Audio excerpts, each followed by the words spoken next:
Hello everyone, this is Anshi Yadav, currently third year MBBS student at SPMC Bikaner. Welcome to my channel. I hope you all are doing good और आपकी NEET की preparation अच्छी चल रही होगी.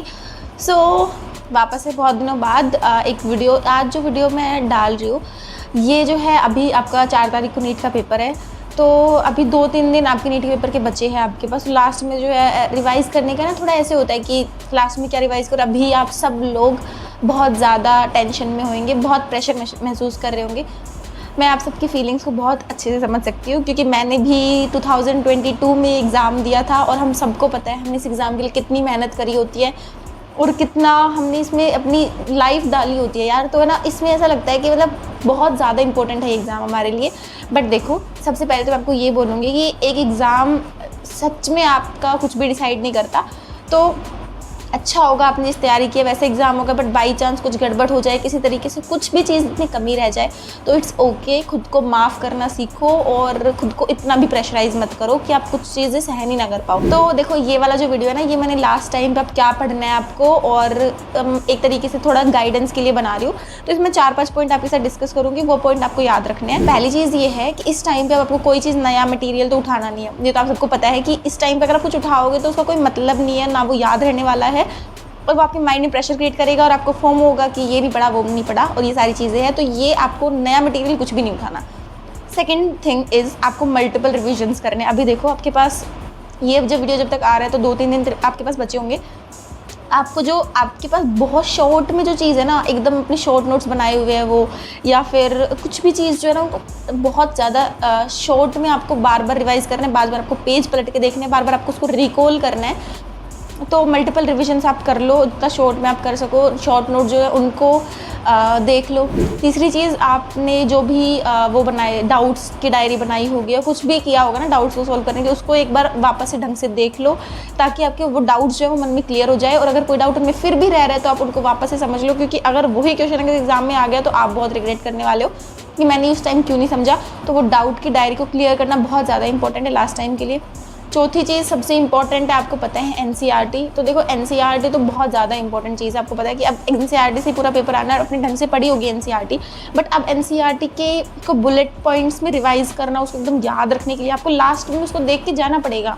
क्योंकि क्या होता है, अपनी जो मेमोरी होती है ना वो इतने टाइम की चीज़ें रिटेन करती है, बट लास्ट में देखी हुई चीज़ें बहुत ज़्यादा मैटर करती है. लोग बोलते हैं कि लास्ट के 1 दिन नहीं पढ़ना चाहिए, लास्ट के इतनी देर नहीं पढ़ना चाहिए, लेकिन सब लोग ज़्यादातर पढ़ते ही है. हाफ एन आवर पहले आप मत पढ़ो, पर आप रिवाइज़ कर लो. डायग्राम्स जो है, जो भी फोटो बेस्ड क्वेश्चंस आते हैं, उन सारी चीज़ों को देख के जाना.